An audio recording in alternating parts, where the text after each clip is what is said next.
pemilihan tahun 2024 dan kami mohon para calon untuk menuju podium.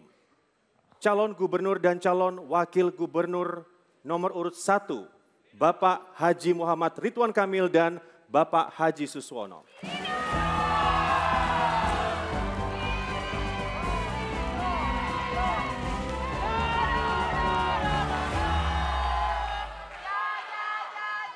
Baik, harap tenang. Mohon duduk kembali para pendukung. Ya, adalah calon gubernur dan calon wakil gubernur nomor urut 2. Bapak Komjen Pol Purnawirawan Dharma Pongrekun SIK MMM dan Bapak Dr. Insinyur Erkun Wardana Abioto MT.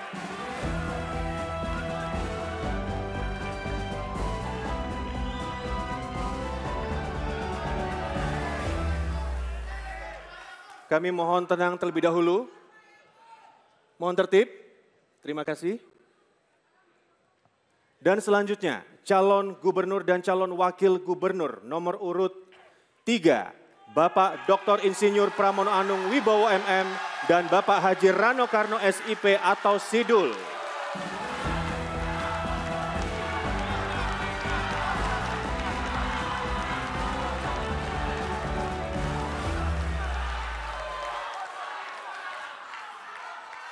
Baik, mohon tenang. Kita akan memulai jika kemudian para pendukung sudah tenang. Baik, mohon kita sama-sama menaati peraturan untuk semua para pendukung. Dan langsung saja kita akan mulai debat calon gubernur dan calon wakil gubernur DKI Jakarta pemilihan tahun 2024.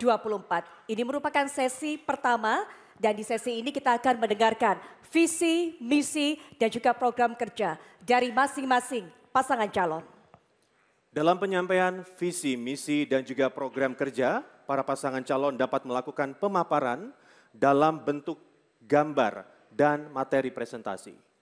Ya, dan kesempatan pertama tentunya akan diberikan kepada paslon nomor urut 3. Untuk itu kami persilakan kepada Bapak Dr. Insinyur Pramono Anung Wibowo MM dan Bapak Haji Rano Karno SIP atau Sidul untuk menyampaikan visi, misi, dan juga program kerja.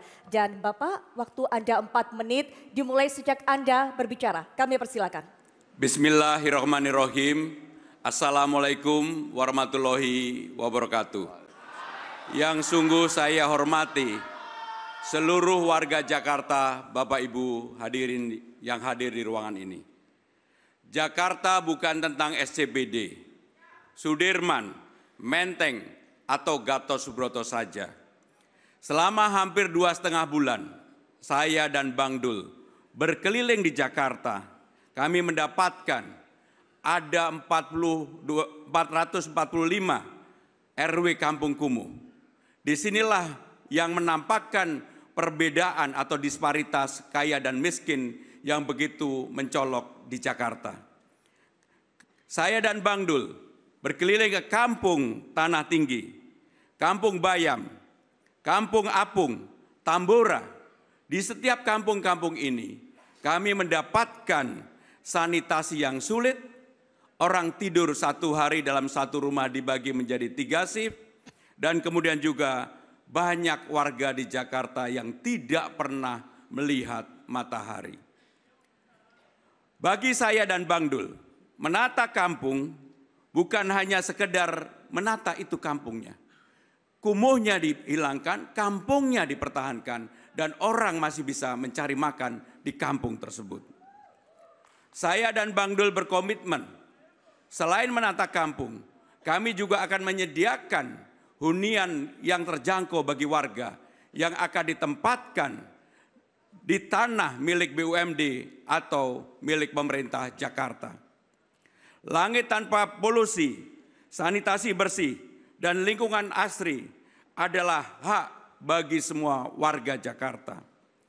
Ruang terbuka hijau sekarang ini 5,2%, undang-undang mengatur 30%. Kami akan berusaha semaksimal mungkin agar ruang terbuka hijau ini bisa diraih dalam era kalau kami menjabat gubernur dan wakil gubernur Jakarta.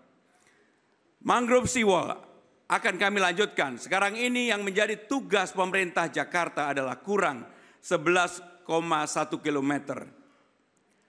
Penambahan armada dan transportasi Jabodetabek berbasis listrik untuk penurunan emisi yang ada.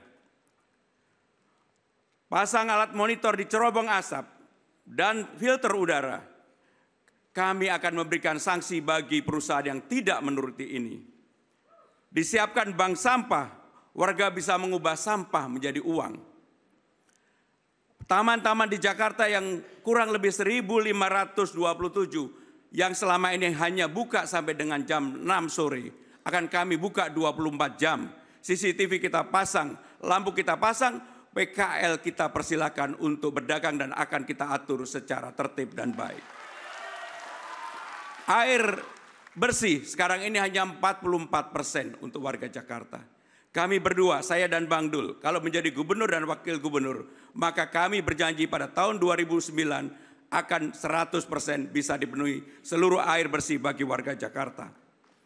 Untuk penanganan banjir, pasukan Orange akan bekerja lebih masif dan sumur resapan akan kita lanjutkan. Saya dan Bang Dul bukan atasan. Kita berdua akan menjadi pelayan bagi masyarakat Jakarta. Melayani dengan hati, tanpa gimmick, tanpa janji kosong. Kami berdua bekerja keras, mari kita buat Jakarta menyala. Terima kasih. Baik, waktu sudah habis. Terima kasih kepada pasangan calon gubernur dan calon wakil gubernur nomor urut 3. Baik, selanjutnya kami persilakan kepada pasangan calon nomor urut 1, Bapak Haji Muhammad Ridwan Kamil dan Bapak Haji Suswono untuk menyampaikan visi, misi, dan program kerjanya. Waktunya sama, 4 menit, dan akan dimulai sejak Anda berbicara. Kami persilakan. Bismillahirrahmanirrahim. Assalamualaikum warahmatullahi wabarakatuh. Salam sejahtera, Om Swastiastu, Namo Buddhaya, salam kebajikan. Hadir lagi pasangan Ridwan Kamil Suswono, nomor urut 1 untuk Pilkada Jakarta. Salam sayang untuk Jakarta Timur sampai Barat, salam cinta untuk warga di Utara Selatan. Salam kasih untuk Jakarta Pusat dan Kepulauan Seribu di ujung sana. Selama 7 minggu kami juga sudah menyapa, belusukan, dan mendapati banyak sekali masalah. Kesimpulannya hanya satu, semua yang kita rasakan hari ini adalah akumulasi dari ketidakadilan tata ruang. Politik tata ruang, politik segregasi dari zaman kolonial, akibatnya kita rasakan hari ini. Maka tugas pasangan Ridho dengan segala inovasinya adalah mengadilkan kembali. Tidak harus selalu diatur oleh hukum pasar, tapi negara harus hadir. Saya hadir bersama Mbak Ade, ini adalah wajah dari generasi Gen Z, usia 21 tahun di Cilincing. Mbak Ade ini punya 2 anak, tidak mampu memiliki hunian yang layak. Mengubur mimpinya untuk punya hunian yang layak di Jakarta. Untuk menyambung hidup susah, inilah akumulasi dari ketidakadilan tata ruang, bermuara pada kekumuhan ekstrim, ada yang mirip pengungsian. Beda jauh dengan Sudirman Tamrin yang kinclong yang sering dicitrakan. Aslinya itu mayoritasnya adalah ini. Air susah, polusi kalau saat kemarau, banjir kalau saat hujan, sampah leleran di mana-mana. Oleh karena itu, peran negara harus hadir untuk mereka. Kita menyiapkan yang namanya program-program renovasi rumah. Dulu saya lakukan 20 juta, mungkin di Jakarta karena mahal, 50 sampai 100 juta per rumah. Hunian vertikal buat Gen Z punya mimpi, bisa di Jakarta Pusat, lahan-lahan di atas pasar, TOD di stasiun, lahan-lahan di jalan maupun di tengah sungai juga bisa kita inovasikan. Ketidakadilan tata ruang mengakibatkan banjir yang mahal. Di utara akibat perubahan iklim juga gaya hidup kita, tanah sudah turun. Solusi mangrove, kombinasi giant seawall bisa kita bicarakan. Persampahan menyertai ketidakadilan tata ruang. Konsep zero waste harus kita laksanakan. konsep sirkular ekonomi kita inovasikan. Ketidakadilan tata ruang juga mengakibatkan yang namanya polusi. Kita selesaikan secara ekologis, kita selesaikan secara teknologis. Dan jangan lupa, karena Jakarta semangat kota global, kita hadirkan ekonomi baru, ekonomi pusat bisnis disebarkan ke seluruh Jakarta, kemudian ekonomi kawasan ekonomi khusus di utara, dan lain sebagainya menghasilkan 1 juta lapangan pekerjaan. Membangun Jakarta adalah membangun dengan kolaboratif, setengahnya ide warga, setengahnya ide pemimpin. Silakan. Pengalaman adalah modal utama memimpin Jakarta. Pak Ridwan Kamil pernah menjadi wali kota, gubernur, dan penasehat gubernur DKI Jakarta semasa Pak Sutioso dan Pak Fauzi Bowo. Saya pernah jadi anggota DPR dan menteri. Dengan pengalaman ini, kami tidak perlu adaptasi lagi. Kami akan langsung kerja cepat dan senantiasa bangun kolaborasi dengan pemerintah pusat. Oleh karena itu, untuk pimpin Jakarta hanya ada satu solusi, yaitu pemimpin yang siap. Dan itu adalah Ridwan Kamil Suswono nomor 1. Baik, waktunya habis. Terima kasih kepada pasangan calon gubernur dan calon wakil gubernur nomor urut 1.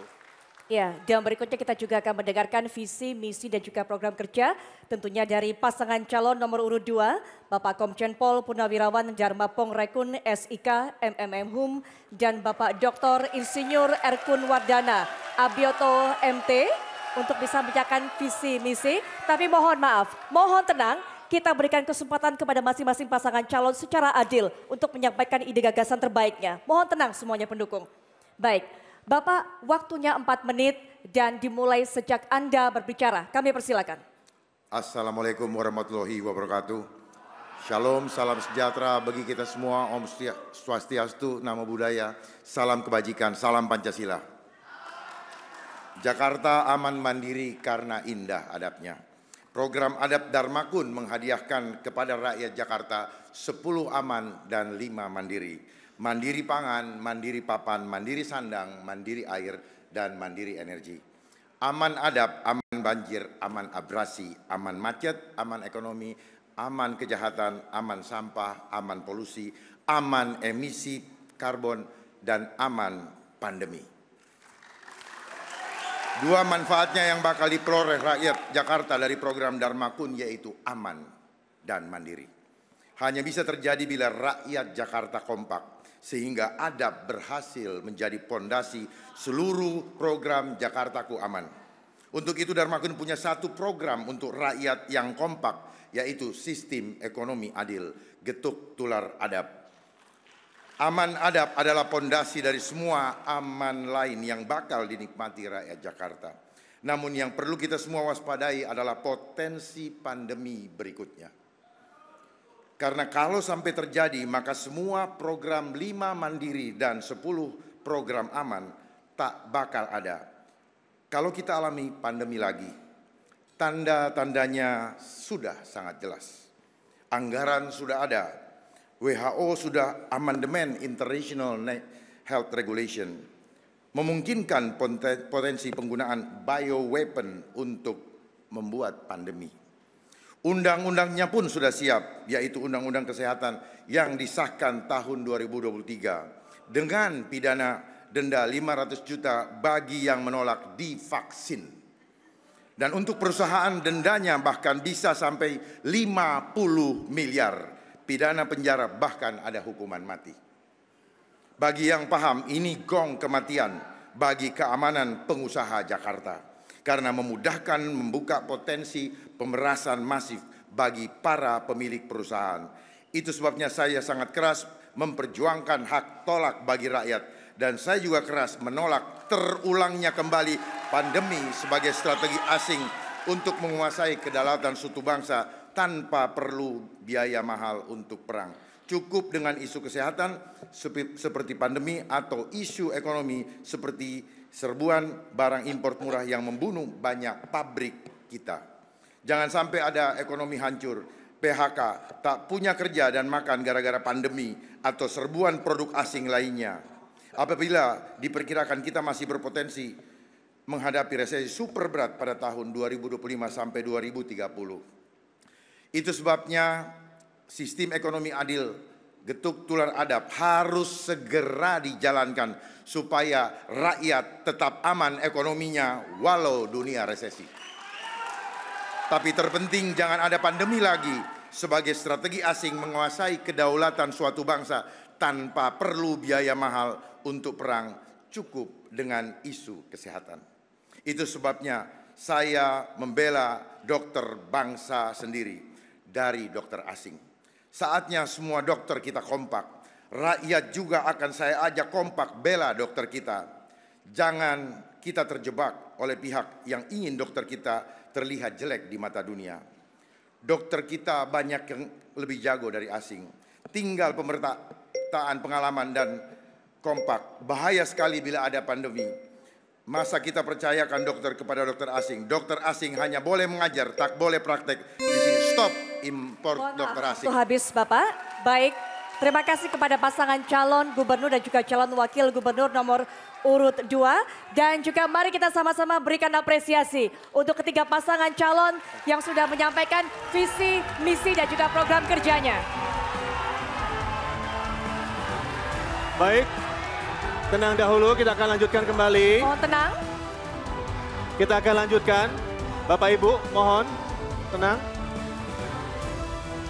Baik, hadirin dan pemirsa, kita akan jeda dahulu. Dan di segmen berikutnya kita akan memperdalam visi, misi dan juga program kerja para calon gubernur dan juga calon wakil gubernur DKI Jakarta pemilihan tahun 2024. Dan melalui pertanyaan dari panelis sesuai tema. Untuk itu, tetaplah di debat ketiga calon gubernur dan calon wakil gubernur DKI Jakarta pemilihan tahun 2024.